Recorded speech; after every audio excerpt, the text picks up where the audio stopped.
the migrant talks. Now, we're going to cut this a couple different ways. First, I'm going to give you updates on what the Biden administration did when they met with Mexico yesterday, right? They did meet with Mexico yesterday. And this is what happened as a result, while we see a huge caravan that we've never seen before on their way into the United States of America in order to make sure that they get their people jobs and they get us free. Get us free. Let's begin this morning with some new steps to address the growing crisis at the southern border, where the flow of asylum seekers shows little signs of slowing down. And officials expect thousands more soon as a new caravan. Look at all of those people. Wait. Amber Rose, I just got an alert on my phone that said Amber Rose and Chris Rock were spotted together during the holidays. Say it ain't so. Not like this. Not like this. Let's continue. Heads north, hoping to reach the U.S. Secretary of State Antony Blinken met with Mexico's president yesterday. Christina Ruffini has more from Washington. Christina, good morning. Let me ask you, are there any signs of progress? Good morning, Vlad. Well, following the meeting, a senior administration official said progress is being made, but that this isn't a problem the U.S. and Mexico can solve on their own, and that most of this meeting focused on work the two can do in the region together. Migrant crossings are multiplying at the southern border, reaching record levels. How to address it was why the Secretaries of State and Homeland Security traveled to Mexico Wednesday for more than 2 hours of talks with President Andrés Manuel López Obrador. The Biden administration wants Mexico to do more to stop migrants before they get to the U.S. And Mexico wants the U.S. to help address root causes, including poverty and violence in Latin American nations.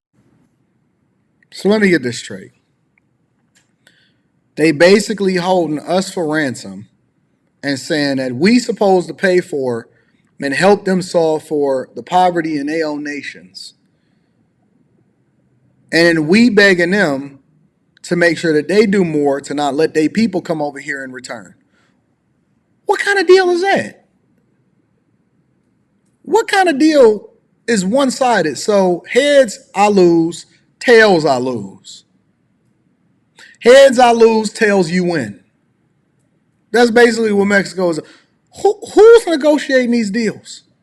And why do we have to try? Why? Look. Come on, y'all. Why do we even have to spend tax dollars flying y'all over? Because we got to get Secret Service. They got to fly over entire choppers and planes and large devices in order to get the motorcades over there and super Secret Service and private planes.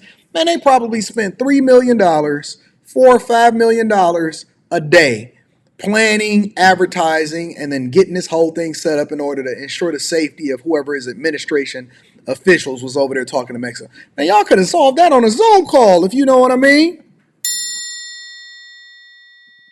You could have did that you ain't even got to do Zoom. You ain't even got to do a video conference. You could have did that over the phone. You could have did a conference call. We do a stand-up meeting every single morning for corporate America. I haven't been into the office but 2 times over the past 2 years. We have built entire applications. We have solved for security problems, the whole thing. You could have solved this in a phone call. But you know what they did for you? You want to know what they did for y'all? They did the dog and pony show. Look at it. We're meeting with Mexico. We're having these strong and urging meetings in order to urge them to do more to stop the stem of flow of migrants coming into and getting to the U.S. border. They put all of the nice graphics up on the screen in order to show y'all that they did the great dog and pony show.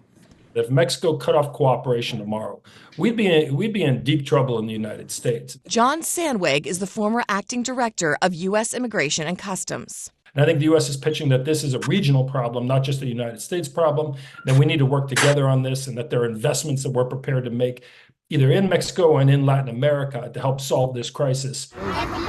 But more may need to be done as a new caravan of an estimated 8,000 men, women, and children are heading north through Mexico to the U.S. 8,000 men, women, and children are on their way. And if you look over on the left-hand side, right above the CBS Mornings, to the person that has the white sweater on, you will see that they are walking around similar to how they train women to carry the baskets long distances over in Africa. When they had to go and get water and fruit, and they had to pick different things and carry things for long distances, they have learned how to carry their things on the top of their heads in order to get to their long-term destination, which is your city. Because once they get here, they're going to go plane, train, automobile, and they're going over to New York, they're going to Denver, and they're going to Chicago. Those are their top 3 destinations. So if you live in any one of those cities, congratulations. Biden got a present for you. U.S. We want help, says his mother from Venezuela, and an education for our children. How you go? Hold on, wait. Excuse me, ma'am. How you gonna demand something from us and you not even from here? They said we want help and we want an education for our children.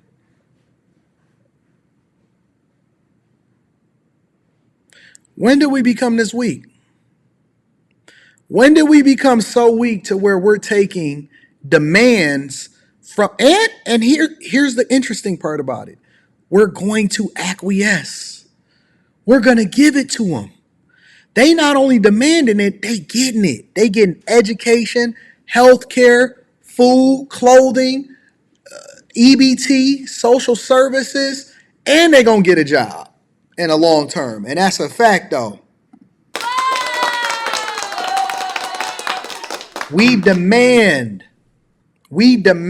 a better life, and we want education for our children.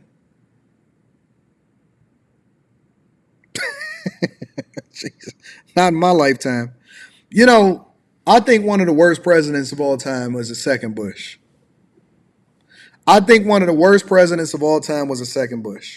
Because I don't agree with anything that led us to war, including how we addressed 9/11 and all of the money that was spent and all of the troops' lives that were lost and the excuses that we made to go over and extract oil in other countries and things like that. I got my own set of conspiracy theories / research that I've done that I won't share online because I know that it's sensitive information.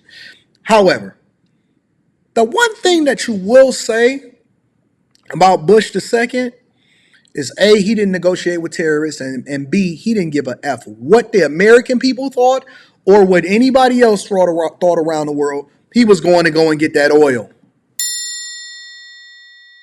It was no negotiating with the second Bush. He said, I'm staying in office. I know y'all want to get me up out of office. I know Al Gore want to come over here and try to run against me. But let me tell you something. I'm going to create something that demands or requires you to vote me back in office because you don't want to change in the middle of a war. And the one thing that we going to do, and 2 things is for certain, is we going over there and we going to go and get that. We're going to sacrifice everybody's life. We're going to do what we got to do. We're going to make it uncomfortable for everybody out here in these streets. And we're going to hand over a country that is in absolute turmoil. But the one thing that's for sure and 2 things is for certain, we don't negotiate with terrorists. It's a damned if you do, damned if you don't. Real talk. We want help, says his mother from Venezuela, and an education for our children. And while border communities are bearing the brunt, the impact of the immigration influx is straining resources across the country. We expect the surge to intensify in the coming days. New York has received about 100,000 migrants in the last year, many of them bused there by Texas Governor Greg Abbott. And yesterday, New York City Mayor Eric Adams joined fellow Democratic mayors from Chicago and Denver to ask Washington for help. Don't worry, I'm going to hold off on that part because I got a whole segment dedicated to this part. All right, I'll get there. But in the meantime, let me give you an up-to-date look of what's going on with this 8,000 plus person caravan that's headed to your city. The Biden administration is closing out 2023 in much the same way it began, with headlines about a migrant crisis on the U.S. southern border. Border Patrol agents encountering a record number of people entering the country, a caravan heading toward the border, and American cities struggling to keep up with asylum seekers. As Stephanie Sy reports, it's with that backdrop that President Biden dispatched 3 top advisors to Mexico in search of solutions. Secretary of State Antony Look at him getting off the plane, waving. Hey, guys, they got the press there. They want to make sure that you guys are all ready in order to get your photo ops. They're going to have people in the line in order to make sure that you shake hands and stuff like that coming off the presidential jet. Arrived in Mexico City today, greeted by U.S. Ambassador Ken Salazar. Blinken, along with Homeland Security Secretary Alejandro Mayorkas and other top U.S. officials, met with Mexico's president on their second visit since October to address the migrant crisis. The U.S. is asking Lopez Obrador to make it harder for migrants to move through Mexico and to do more to stop migrants when they try to enter Mexico from Guatemala. In exchange, Mexico wants the U.S. to commit more aid to the migrants' countries of origin and ease sanctions on Venezuela and Cuba. So send more money, give us more money, and then we'll start to maybe take into consideration how many we letting over into your country. Give us more money, and then we'll think about it. So basically, they holding Americans for ransom. The talks come as record numbers of people try to enter the U.S. from the southern border. At times last week, Customs and Border Protection stopped more than 10,000 people a day, adding to the more than 240,000 migrants that officials encountered in November. The numbers have stretched Border Patrol to its limits, with agents struggling to process the influx as thousands gathered in Eagle Pass, Texas in recent weeks. So it goes without saying, there's no need in beating a dead horse here. It goes without saying that this is your America. This is the America that we're creating for our children. When I was considering having my daughter back in 2006, 2007, and she was born in 2008, I strongly considered not having a child at all. And the reason that is because the same reason why I'm right about it today is that I knew back then, as well as knowing about it now, and even in hindsight, but I made an informed decision, that this country was going to be worse off than ever before as far as the environment and the situation that we were bringing our children into, and we were leaving this earth in a worse space, not better. As an individual, maybe better, but as a collective, we're leaving it in a worse space than it ever has been before.